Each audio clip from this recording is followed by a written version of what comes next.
Sebelum dimulai, saya punya pantun. Bekal indah, bunga di taman. Dalam gejala, bunga sekutung. Selamat datang kami ucapkan. Terimalah salam dari kami. Assalamualaikum warahmatullahi wabarakatuh. Semua bisa berkumpul di gedung KSPI DKI Jakarta dalam acara sosialisasi tahapan pemilihan gubernur dan wakil gubernur DKI Jakarta tahun 2024 bersama FPK DKI Jakarta. Dan yang kami hormati kepada seluruh peserta sosialisasi tahapan pemilihan gubernur dan wakil gubernur DKI Jakarta tahun 2024 yang berasal dari 34 provinsi dan juga 3 RIS. Tepuk tangan bagi Bapak Ibu kita dari Ketua KPU mengenai tahapan pemilihan gubernur dan juga wakil gubernur DKI Jakarta tahun 2024.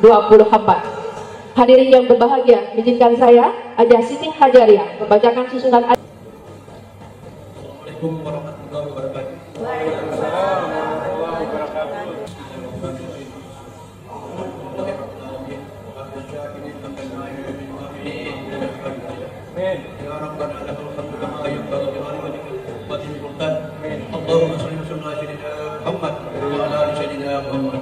Allahumma inna nas'aluka salamatan fid dunya wad dunya wal akhirah wa qiyatan fil jasadi wa ziyadatan fil ilmi wa barakatan fil rizqi wa tawbatan qabla al maut wa maghfiratan ba'da al maut.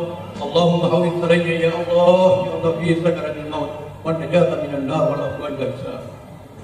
Ya Allah, ya Rabb, ya Alim, ya Basir, hari ini kami berkumpul di tempat ini di dalam rangka sosialisasi tahapan pemilihan gubernur dan wakil gubernur Provinsi DKI Jakarta tahun 2024. Berkahilah ya Allah acara ini dan mudahkanlah segala urusan-urusannya, jauhkanlah dari hambatan-hambatan yang akan timbul sehingga acara ini bisa terlaksana dengan sebaik-baiknya. Assalamualaikum warahmatullahi wabarakatuh.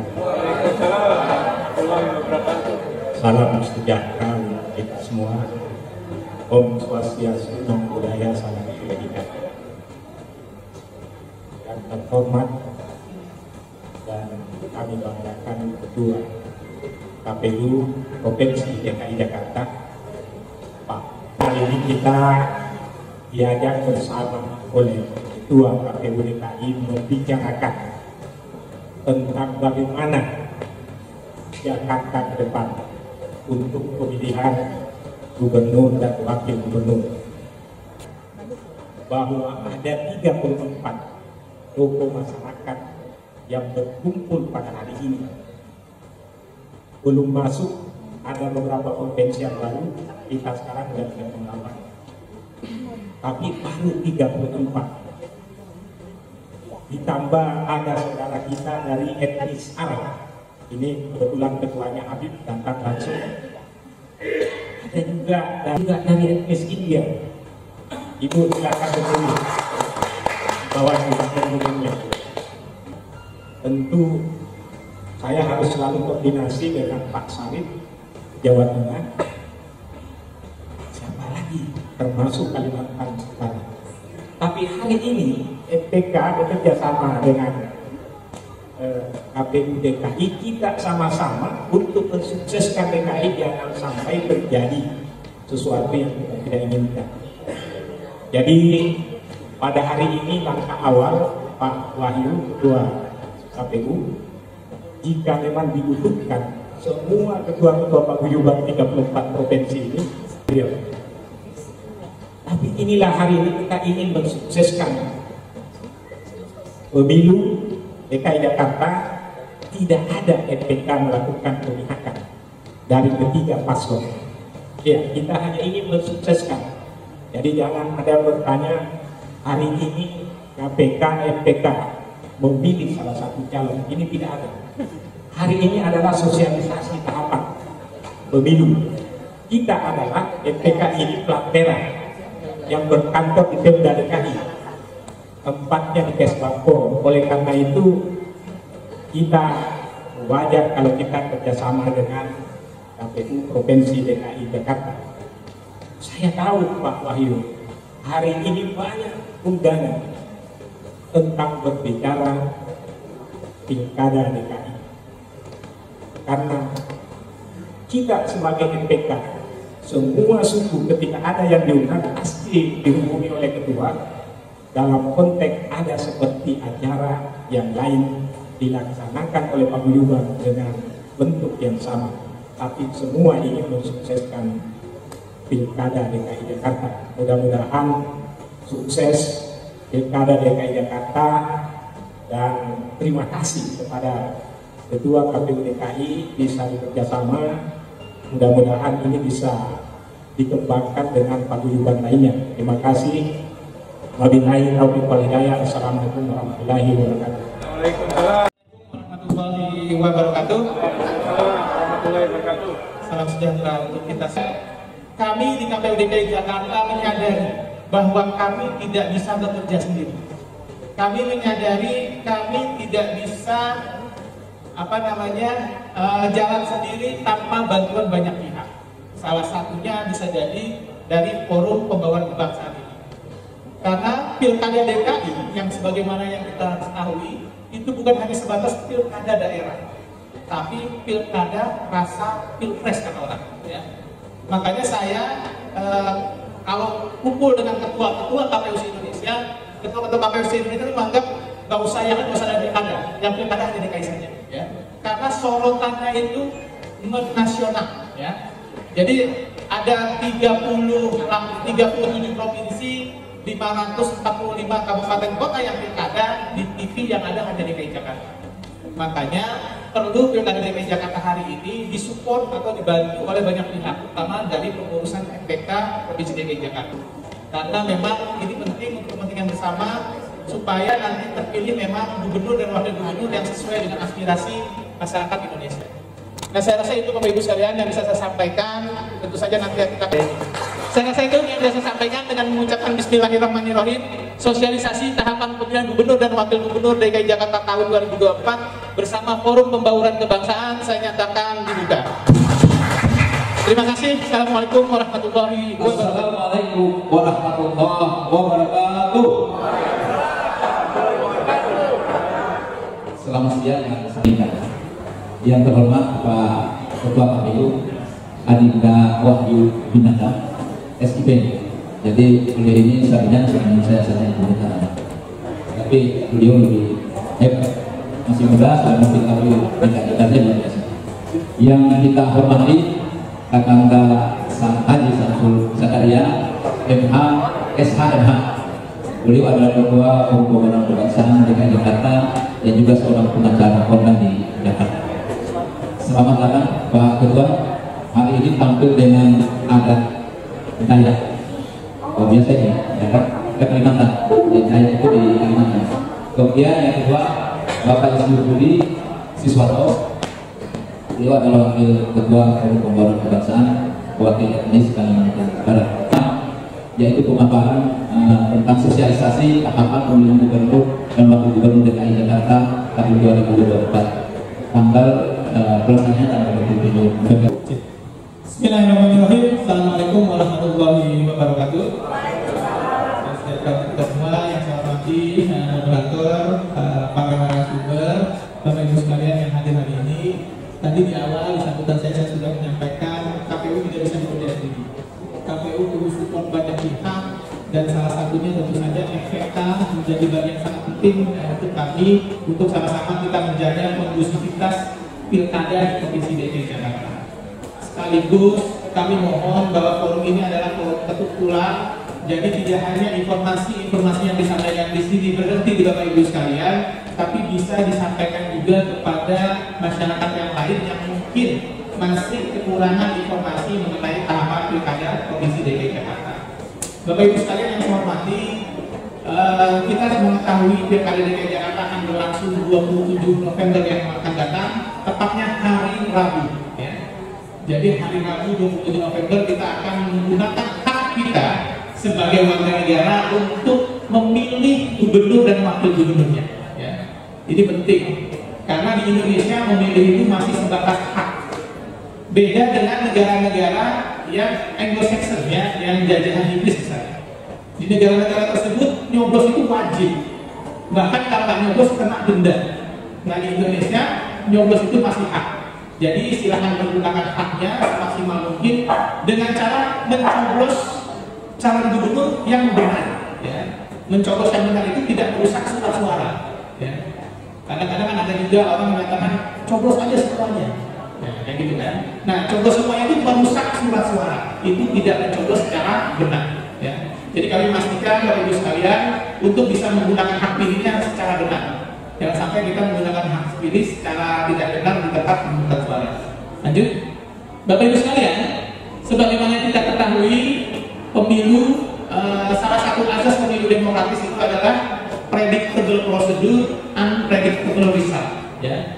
Apa yang dimaksud predictable procedure dan unpredictable result? Predictable procedure itu semua tahapannya sudah diketahui. Jadi pemilu itu bukan bermain-main dan gelap. Ya. Jadi nggak mungkin kita nggak tahu oh besok pencoblosan, oh besok pendaftaran pemilih, oh besok penetapan calon, oh besok misalnya kampanye, itu tidak mungkin. Karena salah satu ciri pemilu demokratis itu adalah predictable procedure. Jadi semua tahapannya itu sudah ada. Kalau bicara pemilu itu ada di PKPU 2 tahun 2024 mengenai tahapan pemilu. Jadi Bapak Ibu sekalian nggak usah takut besok tahapannya apa, lihat aja di PKPU 2. Dan kami melaksanakan pemilu itu secara transparan dan akuntabel. Seperti sekarang misalnya, kami sedang menjalani tahapan yang berhimpitan karena pemilu dilaksanakan dalam 1 tahun yang sama. Kemarin kita baru selesai pemilu, sekarang kita pilkada. Kami sekarang sedang melakukan pendaftaran pemilih. Nah, saya mau ngecek dulu nih, jangan-jangan anggota FPK belum terdaftar di daftar pemilih. Ya, siapa yang wakil dari Oh, nggak bisa segitu aja? Ya. Nah, kalau misalnya ya, nanti apakah kita sudah terdaftar atau belum? Sekarang KPU punya website namanya cekdptonline.kpu.go.id. Jadi kalau dulu kita cek apakah kita terdaftar atau tidak, kita tanya Pak RT, kita tanya Pak RW, kita ke kelurahan. Nah, sekarang nggak usah. Dari kamar, dari sini, dari tempat masing-masing bisa ngecek sudah terdaftar atau belum. Nah, coba sekarang cek. Ada yang menjadi volunteer untuk ngeceknya? Ya. Nah, jangan-jangan belum terdaftar nih, karena sudah terdaftar belum ya? Sebagai pemilih. Ada di sini ya? Oh, pakai handphone, dia coba. Nah, saya mau cek dulu salah satunya. Siapa yang menjadi volunteer? Siapa? Oh, sebelahnya masih terdaftar. Warga negara? Nah, coba dicek sudah terdaftar belum? Jangan belum terdaftar. Coba pada cek. Cek dptonline.kpu.go.id. Coba. Jadi gampang sekarang mau ngecek daftar pemilih, tinggal masuk ke handphone, klik cek dptonline.kpu.go.id, situ sudah kelihatan. Kita terdaftar di TPS berapa, nanti lokasi TPS-nya di mana. Bahkan kita ada namanya Google Map-nya. Jadi kalau nyasar tinggal ikutin Google Map-nya TPS-nya lokasinya di mana. Bisa baca? Hah? Iya. Enggak, Mbak Desa bisa. Masnya sudah merasa terdaftar belum? Sudah. Oh, yang Google itu cek. Oh ya, coba dicek dulu. Sudah terdaftar tidak? Karena pemerintah Presiden Jakarta kalau capek kan sudah banyak juga kan yang menghapus kan, bukan menghapus, menonaktifkan, ya, menonaktifkan NIK yang lain. Oh iya, ya udah kita lanjut ya. Nanti cek aja namanya ada itu. Nah, selain penetapan ini, kami juga sedang melaksanakan proses verifikasi administrasi bakal pasangan calon. Kami akan menetapkan bakal pasangan calon itu menjadi pasangan calon nanti tanggal 22 September. Ya. Jadi sekarang ini baru bakal pasangan calon, belum pasangan calon. Pasangan calon nanti akan ditetapkan tanggal 22 September. Nah, di 22 September juga kita akan menetapkan namanya daftar pemilih tetap. Nah, daftar pemilih tetap itu sebagai kunci kita bisa nyoblos atau tidak pada hari pemungutan suara. Ya. Jadi ya hanya orang yang didaftar pemilih tetap yang bisa datang dari jam 7 sampai jam 13. Nah, pertanyaannya, kalau nggak terdaftar boleh nyoblos atau enggak? Yang tak terdaftar tetap bisa nyoblos pada hari H, tapi syaratnya adalah mereka hanya diperbolehkan nyoblos dari jam 12 sampai jam 1 selama surat suara masih ada. Ya. Karena tahapan pendaftaran pemilih ini bukan hanya berlangsung sekali, tapi sudah berbulan-bulan, yang harusnya sudah diketahui oleh semua warga. Sudah terdaftar Pak? Oh, terdaftar di TKP berapa? Nah, Masnya? Sudah? Dapat 1 kan? Gampang. Bang Santi sudah terdaftar langsung ya, jadi silakan cek, kalau belum silakan hubungi petugas kami di kelurahan dan kecamatan yang sudah dimasukkan sebelum tanggal 22 September ya. Nah, kita kembali lagi ke prediktor prosedur itu. Jadi harusnya setiap masyarakat sudah paham tahapan pemilu ini sampai di mana. Nah, yang paling penting dari pemilu yang demokratis adalah unpredictable result. Unpredictable result itu hasilnya nggak bakal ada yang tahu sebelum hari pencoblosan ya. Jadi nanti kita akan lihat siapa pemenangnya. Kita masih belum tahu nanti yang menangnya apakah yang nomor 1, nomor 2, atau nomor 3. Nah, sekarang belum ada nomornya, karena nanti pengambilan nomor urut akan kami laksanakan tanggal 23 September. Jadi 23 September melakukan pengambilan urut, baru nanti kata misalnya Pak Pramono Anu dengan Pak Rano Anu nomor berapa, Pak Ridwan Kamil dan Pak Suswono nomor berapa, Pak Dharma Pemekun dan Purbagana nomor berapa, itu akan kelihatan nanti tanggal 23 September. Nah, sekarang belum ada dan kami belum menetapkan pasangan calon yang dimaksud. Nah, Bapak Ibu sekalian, DKI Jakarta berbeda dengan daerah lain. Kalau daerah lain, berapapun selisih kemenangannya, mereka akan dilantik dan dipilih sebagai gubernur dan wakil gubernur. Kalau di DKI Jakarta, gubernur dan wakil gubernur kalau tidak memperoleh 50% lebih akan terjadi putaran kedua. Ya, makanya karena ada 3 calon di DKI Jakarta berpotensi akan ada pilkada putaran kedua. Ini sesuai dengan alamat undang-undang, baik itu Undang-Undang 29 tahun 2007 tentang pemerintahan khusus Provinsi DKI Jakarta atau Undang-Undang 2 tahun 2024 tentang daerah khusus Jakarta. Jadi di Undang-Undang daerah khusus Jakarta itu sudah muncul lagi bahwa gubernur DKI Jakarta dipilih atau pilihannya harus 50% lebih. Jadi ini berpotensi akan terjadi putaran kedua. Nah, kalau putaran kedua kapan pemilunya? Prediksinya kemungkinan akan berlangsung di bulan Mei atau bulan April 2025. Ya. Jadi ini memang prosesnya panjang. Mudah-mudahan pada prinsipnya kami KPU 1 putaran cukup siap, 2 putaran juga lebih siap. Ya. Jadi tergantung masyarakat memilihnya seperti apa, mau 1 putaran ataupun mau 2 putaran. Lanjut. Lanjut pada. Nah, Bapak Ibu sekalian, pada prinsipnya kami berharap partisipasi Bapak Ibu sekalian pada tahapan kampanye sebenarnya, yang dimana tahapan kampanye ini sangat rawan tentang potensi hoax atau kabar kebohongan dan bisa jadi potensi memecah persatuan dan kesatuan kita, ya, dengan isu-isu yang memang kalau 2017 itu kan sangat kencang isunya. Mudah-mudahan di 2024 ini isu itu sudah tidak ada, karena saya yakin masyarakat DKI Jakarta sudah cukup dewasa dalam politik ya, tidak akan terpengaruh oleh isu-isu yang sifatnya memecah persatuan dan persatuan bangsa. Yang harus diantisipasi memang adalah media sosial. Nah, media sosial ini yang memang harus kita antisipasi. Konsep dari media sosial itu harusnya saling sebelum sharing ya. Ini kadang-kadang kita ada orang yang merasa menjadi orang paling pertama menerima informasi dan diteruskan informasinya kepada pihak lain tanpa mengklarifikasi informasinya benar atau tidak. Saya yakin Bapak Ibu sekalian tergabung dalam grup WA ya.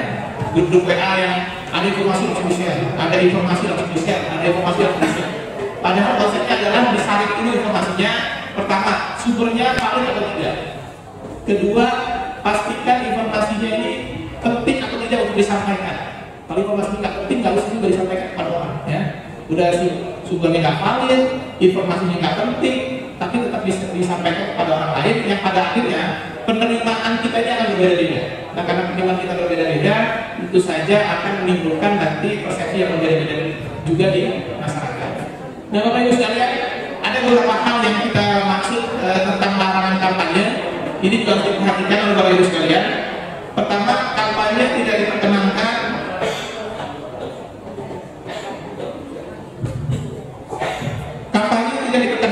untuk mempersoalkan dasar negara Pancasila, pembukaan Undang-Undang Dasar 45 dan bentuk kesatuan negara Republik Indonesia.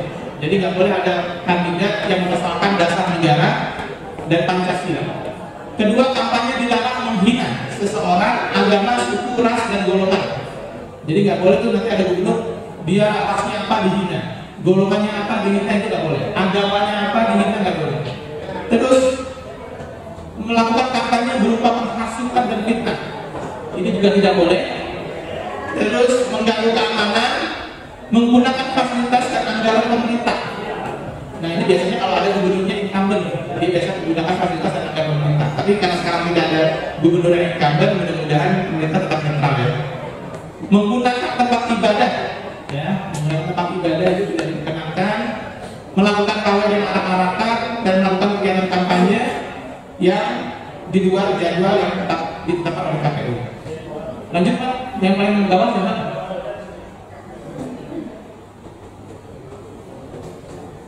Nah Bapak Ibu sekalian, saya hanya ingin mengingatkan bahwa ada satu pasal di Undang-Undang 10 tahun 2016, yaitu pasal tentang pidana pemilu. Lanjut paling bawah, yang masalah pidana pemilu. Nah maksud kami menyampaikan pasal ini bukan berarti ingin menakut-nakuti, ya, tapi bisa jadi karena ketidaktahuan kita terjebak terhadap pasal pidana pemilu ini, ya. Nah saya bacakan pasal 187A. Setiap orang, nah ini bukan organisasi tapi orang, siapapun, setiap orang yang dengan sengaja melakukan perbuatan melawan hukum, ya, jadi sengaja melakukan perbuatan melawan hukum, menjanjikan atau memberikan uang atau materi lainnya sebagai imbalan kepada warga negara Indonesia, baik secara langsung atau tidak langsung.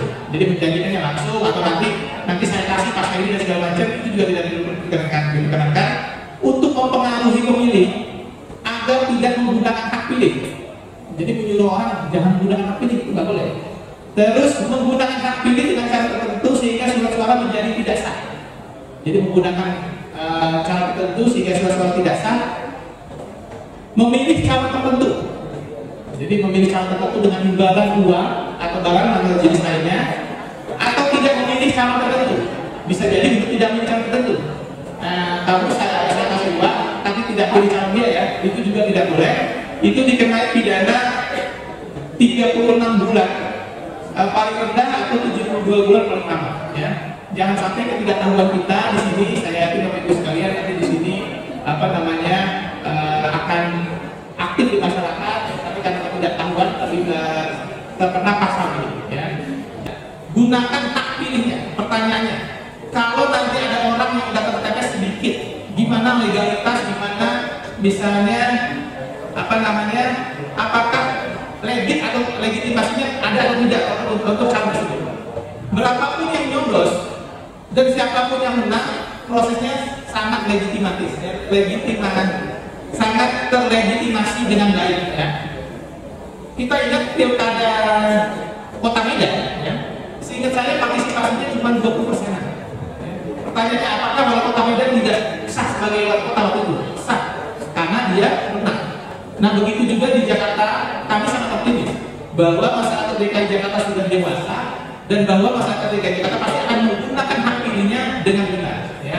Yang saya sampaikan tadi itu adalah pasal di undang-undang yang berpotensi terkena kepada orang-orang yang tidak tahu pasal-pasal yang dimaksud. Pertanyaan siapa bikin pasal? Bukan kami hanya pelaksana, ya. Nah karena pelaksanaan forum sosialisasi ini kami gunakan untuk mengingatkan masyarakat jangan sampai karena ketidaktahuannya terkena pasal ini.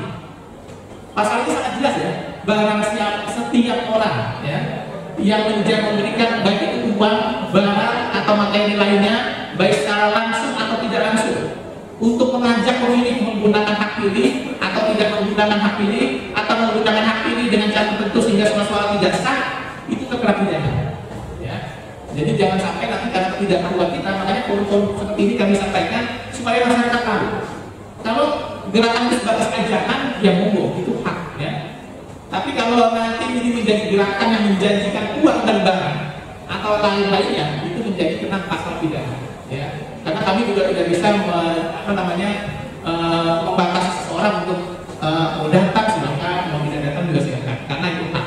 Tapi kami sebagai penegak hukum tugasnya untuk mengajak datang ke TPS dan menggunakan hak pilihnya secara benar. Karena kalau tidak benar nanti suaranya akan sia-sia saja masuk ke suara tidak sah. Nah tadi yang disampaikan ada namanya kotak kosong. Kotak kosong itu terjadi kalau hanya satu pasangan calon, ya, satu pasangan calon yang dimasuk kotak kosong itu adalah surat suara yang diisi foto pasangan calon satu dan yang satu lagi tidak ada fotonya, maka itu dimasuk kotak kosong. Nah, kotak kosong ini diatur oleh undang-undang. Kalau kotak kosong menang, otomatis gubernur bupati yang terpilih tersebut itu tidak bisa dilantik. Akan ada pemilu selanjutnya yang akan nanti diulang lagi pemilunya, baru nanti akan ada gubernur dan wakil terpilih. Apakah di DKI Jakarta berpotensi kotak kosong? Tidak mungkin, karena ada 3 pasangan calon sekarang. Kalau itu biasa ganti gugur, ya ada 2 pasangan calon kecuali ada 1 pasangan calon. Beberapa hari yang lalu saya baru pulang dari Maros, Sulawesi Selatan. Yang kebetulan di Maros itu adalah 1 pasangan calon. Jadi di Indonesia, kalau saya tidak salah ada 34 daerah yang lawannya kotak kosong atau cuma 1 pasangan calon. Nah, kita sudah simulasikan juga bagaimana teknis pencoblosan dan segala macamnya, tapi dipastikan apapun yang terjadi, orang kotak kosong atau 1 pasangan calon, sebagai KPU kami mengajak untuk bisa menggunakan hak pilih dengan benar. Pertanyaannya, kalau 2 pasangan calon apakah nyoblos kotak kosong itu pemilihnya mengajak memilih tidak benar? Tidak.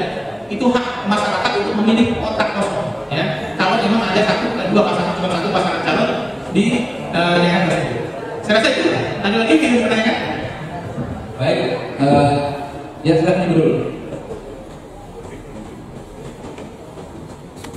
Ya kalau orang itu nggak usah saja nggak mungkin, ya. Tapi karena memilih itu hak, silahkan pergunakan haknya secara benar. Baik itu mau nyoblos itu hak, tidak nyoblos juga hak.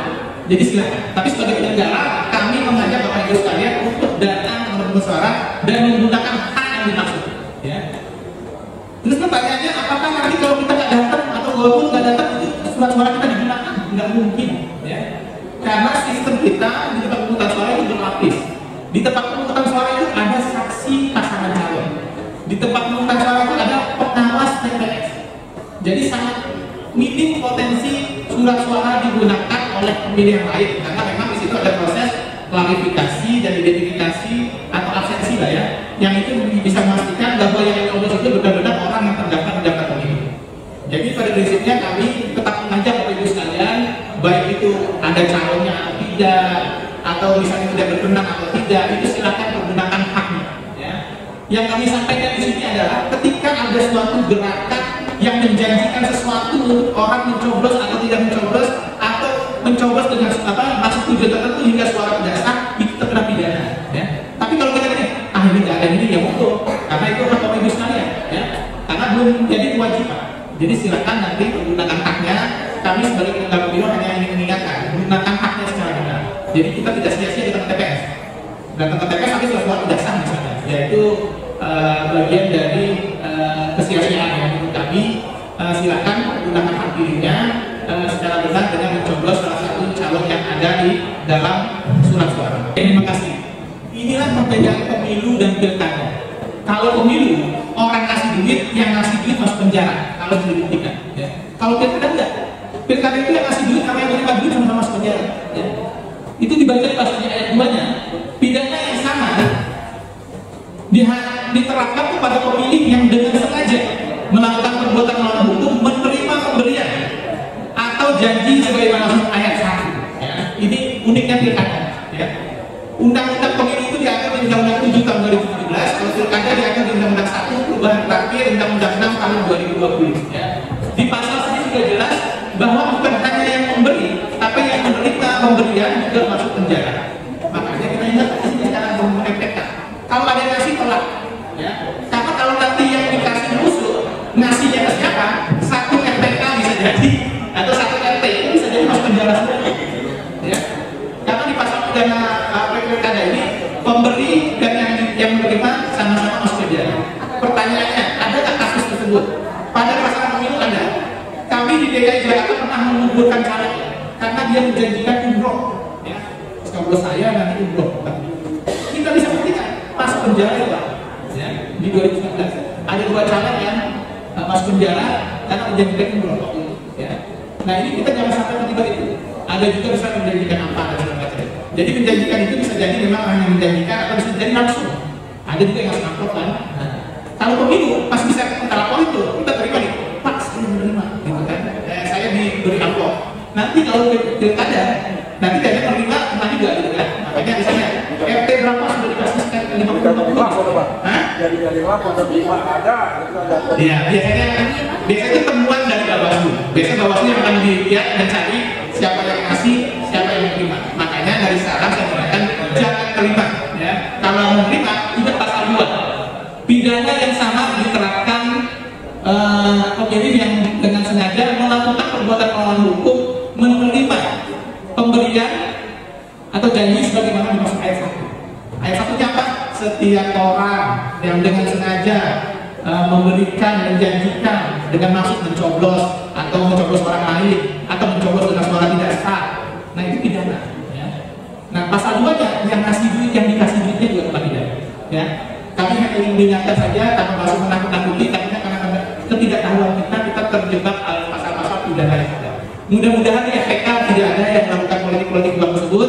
Mudah-mudahan tidak ada yang menerima politik-politik uang. Ya. Walaupun politik uang itu suatu yang lazim, ya polisi itu jangan sesuatu yang lazim ya.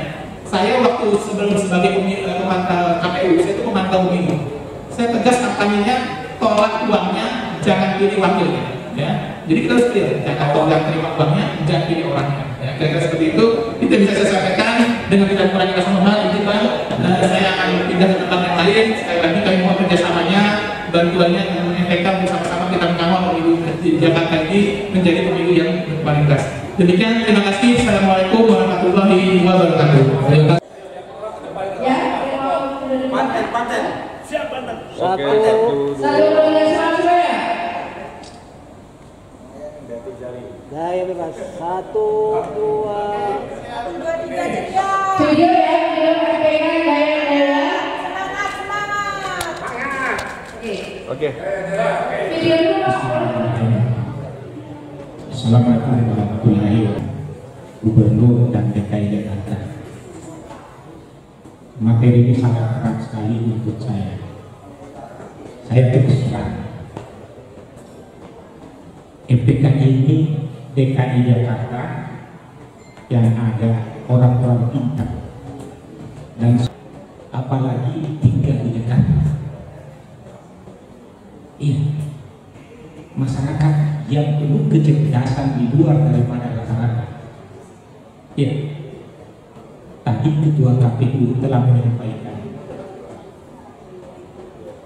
pasti menyampaikan sebuah aturan hak dan kewajiban, karena itulah tugasnya KPU, dan kita semua harus mensukseskan Jakarta menjadi kota yang aman dan nyaman. Saya tahu juga masyarakat ketahan kondisi masyarakat Jakarta. Tadi sudah ada yang memancing sedikit pertanyaan, gimana Pak kalau seandainya hak kita gunakan, ternyata di antara ketiga paslon itu tidak ada yang membuat hati kita. Inilah demokrasi. Ada aturan-aturan hak-hak dan kewajiban yang telah ditentukan oleh pemerintah, khususnya KPU DKI Jakarta. Hari ini FPK bekerja sama dengan KPU. Tentu kita bagaimana nanti Jakarta mendapatkan gubernur, ada 3 yang disodorkan. Saya yakin teman gunakanlah hak pilihnya. Saya tidak mau menggiring pilih si A atau si B dan si C. Tapi tadi KPU telah menjelaskan ada sanksi-sanksi yang memang disampaikan oleh KPU tadi. Sekalipun ada perbedaan-perbedaan regulasi ataupun hak menggunakan tadi, itu adalah hak. Sekali lagi hak. Saya tidak ingin keluar daripada ketentuan daripada KPU, karena saya juga tahu hati perasaan teman-teman semua pasti sudah ada. Apapun yang disampaikan pasti teman-teman sudah punya, bisa menentukan sendiri. Iya, jadi Jakarta ini ada 3 calonnya Pak yang bisa menjadi gubernur DKI Jakarta. Tidak mungkin ada gubernur di luar daripada ini lagi. Suka atau tidak suka itu calon gubernur kita. Saya tahu teman-teman banyak yang mempersoalkan proses rekrutmennya, dan tidak perlu saya jelaskan karena itulah demokrasi. Bisa menyakitkan dan bisa juga menggembirakan, dan bisa juga teman-teman juga membawa malapetaka. Iya, jadi pilkada DKI Jakarta ini memang ganas. Iya, tapi masyarakatnya juga cerdas dan pintar. Iya, ganas Pak, karena ini adalah yang namanya pilkada DKI itu ada rasa bau-bau pilpresnya, sehingga sama saja dengan kita adalah mirip seperti pemilihan presiden. Teman-teman semua ini adalah tokoh masyarakat, bisa mensiasati siapa kira-kira calon yang paling tepat di antara ketiga ini. Saya tidak mau mengajak teman-teman menggiring di luar dari ketiga calon ini, karena ketentuan KPU adalah menawarkan dari partai-partai, disuruhlah, dimintalah KPU DKI untuk melaksanakan tahapan pemilihan 3 orang. Ya, mungkin saja teman-teman sangat tidak sesuai atau keyakinannya, tapi inilah demokrasi. Ya, demokrasi ini bukan dibangun dari 1 tahun, sudah 1000-an tahun dibangun sampai hari ini kita juga di DKI Jakarta. Sudah berapa pemilihan gubernur sampai hari ini Jakarta tetap seperti ini, dan ini memang Jakarta. Sekali lagi saya harus sampaikan, tema ini sangat berat sekali, berat sekali. Saya agak sulit untuk, dan ketua masyarakat Sumatera Utara ini tahu hati saya. Iya, jadi iya, kita harus sukseskan Jakarta dengan hidup. Iya, apapun namanya, karena Jakarta ini ya betul-betul kita jangan sampai terjadi keributan. Ya, kita harus kawal sampai pemilu ini sukses. Jadi saya pikir itu, dan kita lebih banyak sebenarnya harus berdiskusi supaya kita saling memahami. Mungkin ada perasaan tidak nyaman, ya kita bisa saja berdiskusi, mungkin ada jalan keluarnya. Tapi sekali lagi apa yang disampaikan oleh Ketua KPU tadi, beliau bukan. Saya menganggap bahwa ini forum keluarga FPK. Bapak, teman-teman kita semua, keluarga besar dari Forum Kebangsaan, baru kali ini tercapai kegiatan yang tidak bisa cukup lama. FPK ingin mengundang teman-teman yang mewakili publik walau sangat terbatas. Sebenarnya kami terima kasih, mudah-mudahan tadi saya kali ini hari ini beserta jajaran ada di sini. Ya, ini ya. Mudah-mudahan ke depan Kestor bisa memprioritaskan kegiatan seperti ini. Jadi ini cikal bakal ini meta nanti ke depan bahwa masing-masing kita dari 34 provinsi plus nanti ada 4 provinsi baru di Papua di 38 dan 3 etnis diminta oleh Pemprov memfasilitasi. Kalau kita ada seperti ini, kita masing-masing paguyuban ini bisa mengajak teman-teman kita paguyuban. Contoh kasus hari ini, saya tadi bicara tentang strategis ya, FPK. Ini ada Pasudan Putri ya, Putri Pasudan atau Pasudan Putri? Nah, Pasudan Putri, Resti ya. Ibu Ani lagi umroh, beliau itu anggota FPK provinsi yang sangat aktif, Sri Kandi kita. Nah, saya suka bertanya sama beliau, kalau ada istri Pasudan istri, yang Pasudan suaminya kok nggak diajak gitu. Bapak Ibu sekalian, ini urgensi kita hari ini. Saya tidak akan bicara masuk dalam substansi KPU karena aturan mekanisme yang disampaikan oleh Ketua KPU dan sudah ada. Saya hanya bicara tentang strategi kita, Bapak Ibu sekalian. Di Jakarta ini penduduk yang paling banyak, etnis yang paling banyak itu adalah etnis Jawa. Ya Bapak Ibu ya, Jawa itu di sini kita paham, Jawa Tengah, Jawa Timur, Jogja dan sekitarnya. Itu hampir mendekati sekitar 32-33% dari jumlah penduduk Jakarta yang kurang lebih sekitar 12 juta saat ini. Kemudian etnis terbesar kedua itu suku Betawi. Suku Betawi, walaupun di sini hanya diwakili oleh Pak Sari, Mpok Yanti dan sebelahnya juga Mpok Juli. Dan etnis ketiga, kalau tidak salah itu Pasundan. Etnis Sunda. Nah kemudian baru berikutnya, termasuk 10 besar itu di dalamnya ada Minang dan segala macam. Itu benar IKM ini ada di sini. Bapak Ibu sekalian, jadi penting bagi kita. Saya ingin tadi kalau bicara masalah peran strategis kita, keterwakilan kita semua ada di sini. Kita tidak bisa menghindarkan, pasti akan ada gesekan Bapak Ibu. Namanya juga kita berkompetisi, ya kan? Kompetisi itu pasti ada lawan. Yang penting kita dalam kompetisi itu bukan mencari musuh Bapak Ibu sekalian. Kalau lawan itu terbiasa, kita lawan dalam bertanding Bapak Ibu. Misal kita berolahraga, main pingpong atau bertanding, ada lawan bertanding. Setelah selesai bertanding, ya udah kompetisi selesai, kita kembali ke persahabatan kita kembali Bapak Ibu. Jadi jangan kita terlalu dalam di kami ini gitu loh. Terkait dengan pilkada, beda dukungan boleh kan masalah. Kalau hari ini karena gesekan yang sangat kuat, kita seringkali melihat jangankan pertemanan yang bisa pecah. Ibu bapak dia sendiri dalam grup WA aja, ya Bu ya, Pak. Dalam grup WA sekarang kita beda pilihan, kita itu resistensi bisa luar biasa. Dan kita sangat mengapresiasi gitu, tokoh-tokoh agama sangat berperan penting. Ya Bib ya. Nah Bib berapa juga? Dan kita orang kita sih. Bagaimana tokoh-tokoh ulama, kita bersyukur tokoh-tokoh ulama kita tidak tanah Jakarta, tanah Betawi.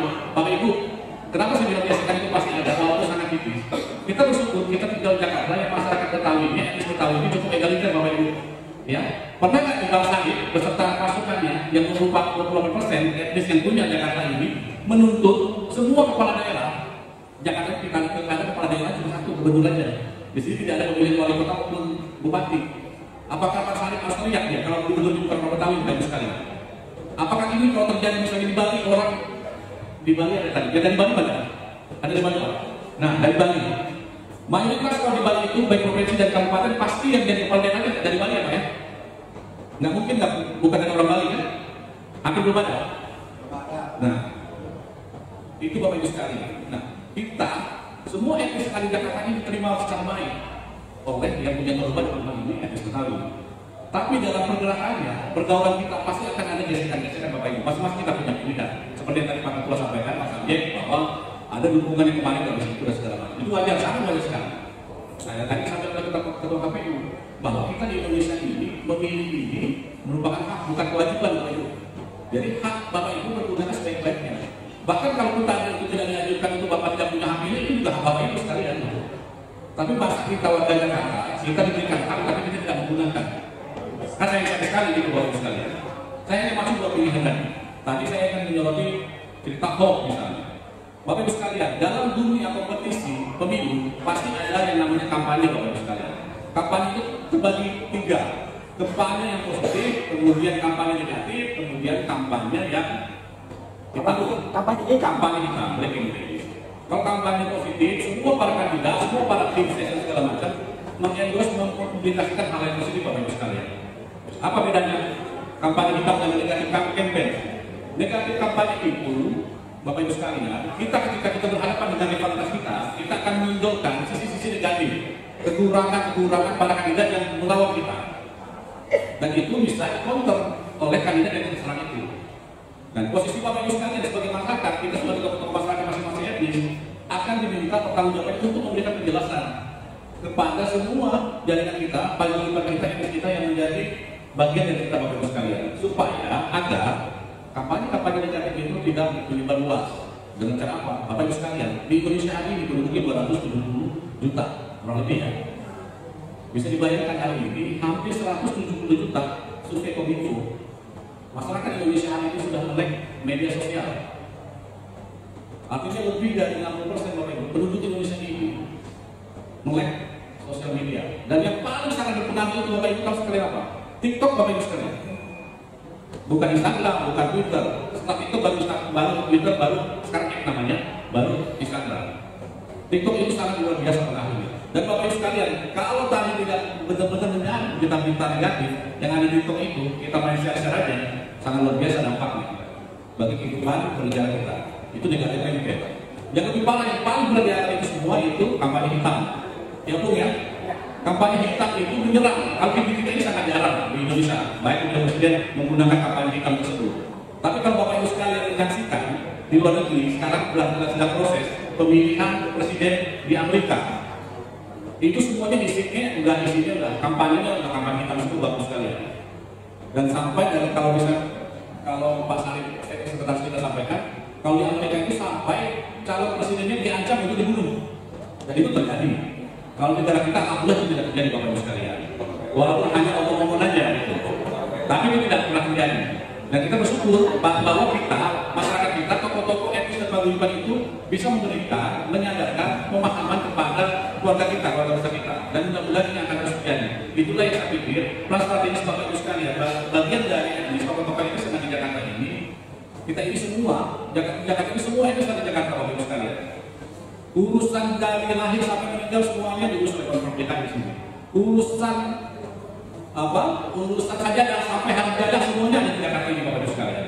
Jadi peranan kita itu semuanya, jadi kita tidak bisa menghilangkan bahwa wah ini etnis ini lebih banyak urusan seperti ini enggak Bapak Ibu. Justru kehadiran kita di sini di forum bersama ini saling menguatkan. Mungkin pada kesempatan lain saya sering bertanya juga dengan kakak saya di Fatma misalnya, yang sangat dekat dengan Bang Umar K misalnya. Tapi di satu sisi juga teman kita juga karena memang ada satu sisi yang hidupnya teman-teman kita itu di dunia malam dan segala macam aktivitasnya ada juga yang memang hal yang lain. Nah dengan forum kita ini kita saling bersinergi, saling membantu, saling memperkuat. Itu yang mungkin perasaan dari kita Pak Moderator. Demikian yang saya sampaikan. Terima kasih. Assalamualaikum warahmatullahi wabarakatuh. Jakarta itu adalah sesuatu hal yang spesial. 70 tahun sudah jadi ibu kota dan sekarang pindah ke Kalimantan Timur. Sekarang Jakarta itu tidak lagi menjadi DKI tapi menjadi DKJ, daerah khusus Jakarta. Semua apa masih ada di sini dan itu. Tapi saya sebagai masyarakat inti Jakarta tentu berharap mudah-mudahan semua ada di sini. Kedua, pilkada udah diterangin aturan mainnya sama bangsa, sama Pak Budi, sama KPU DKI.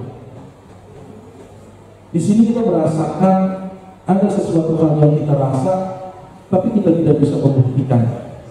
Kan gitu kira-kira.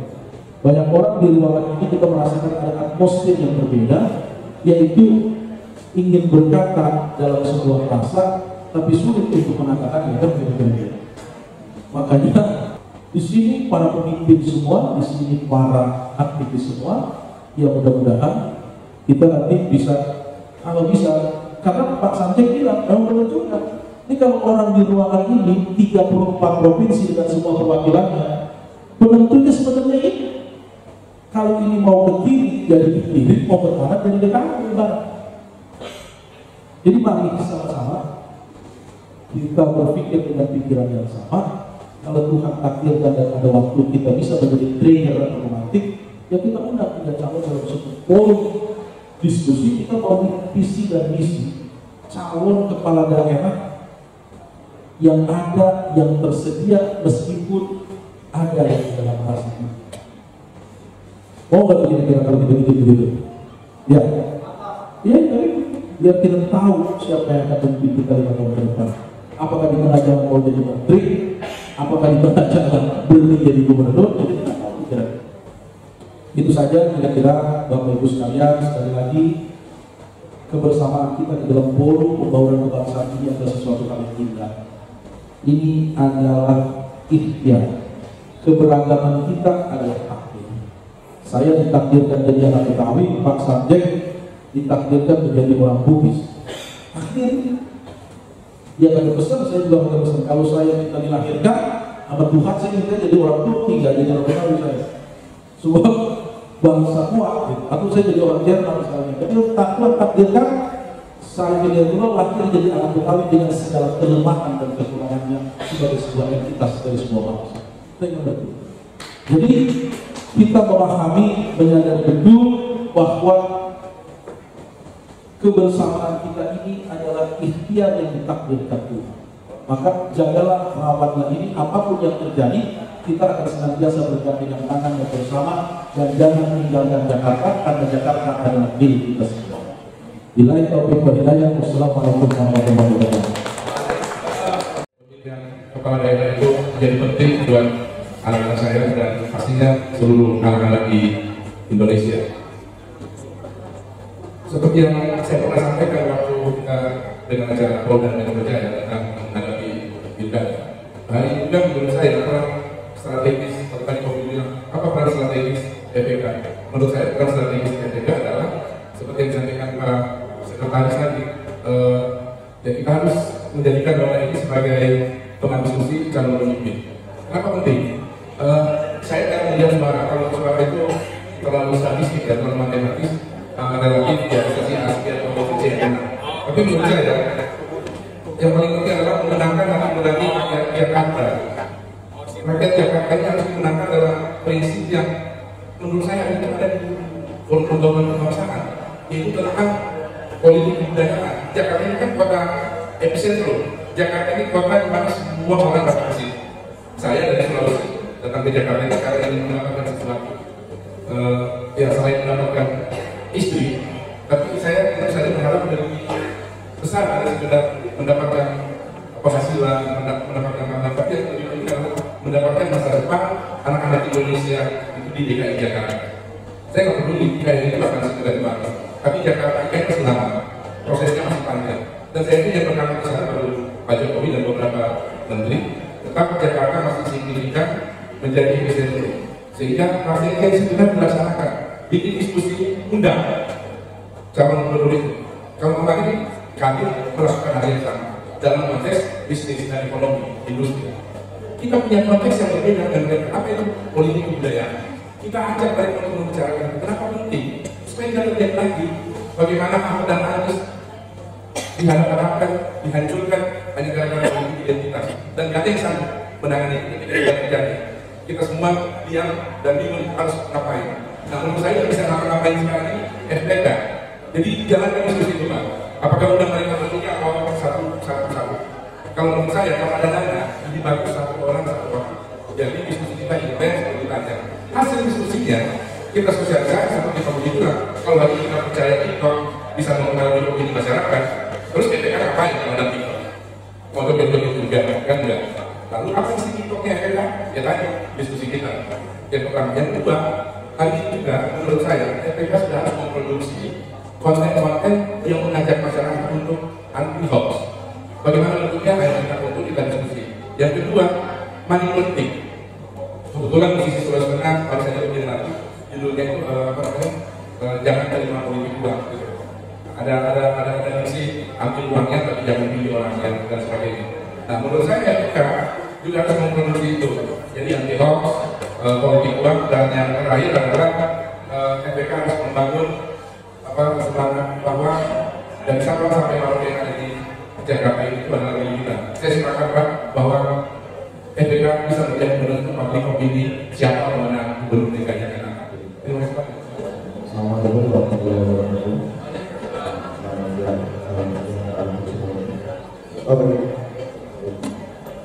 Saya dari Polda.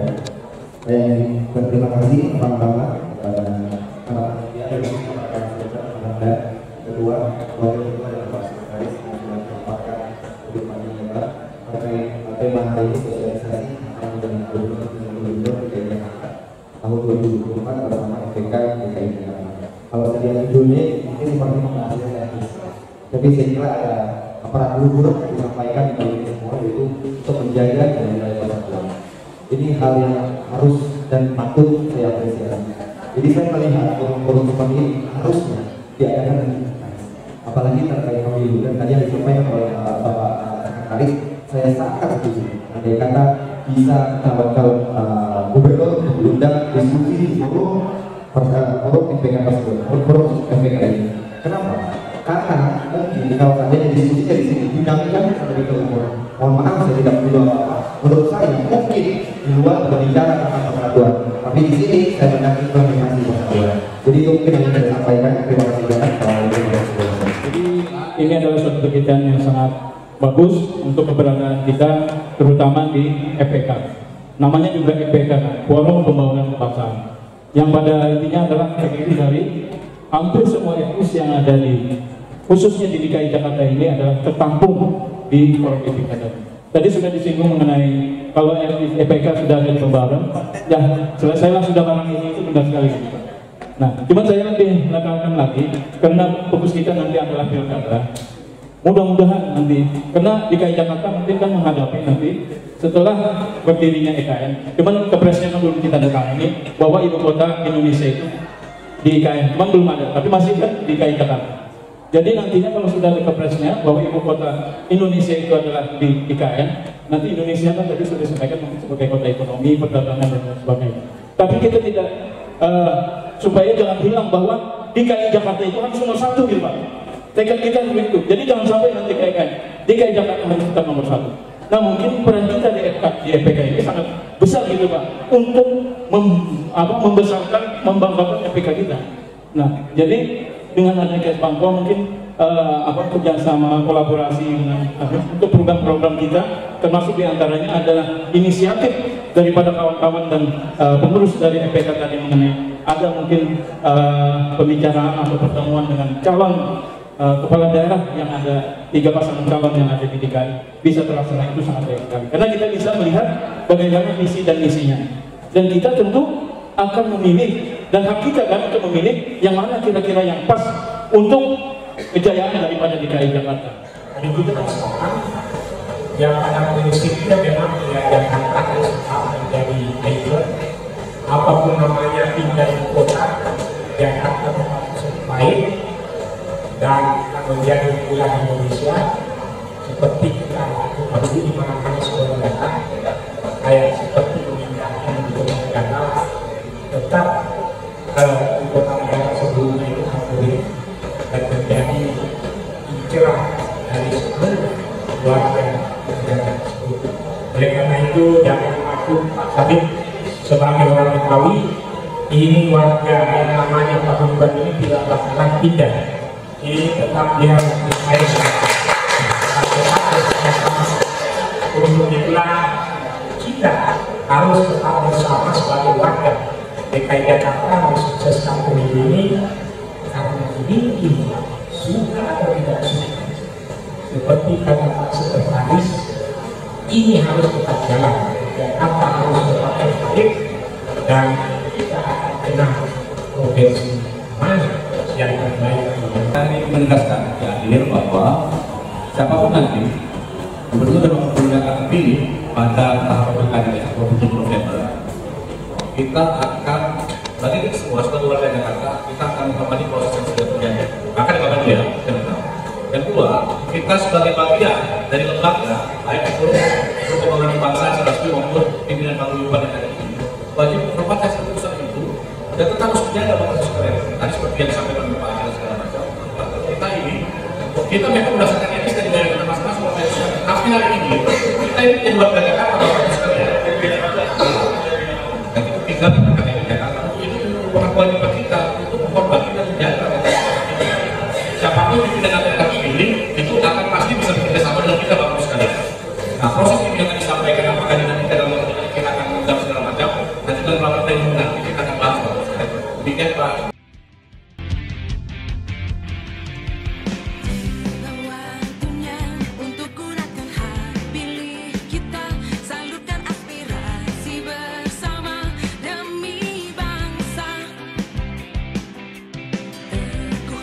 Percaya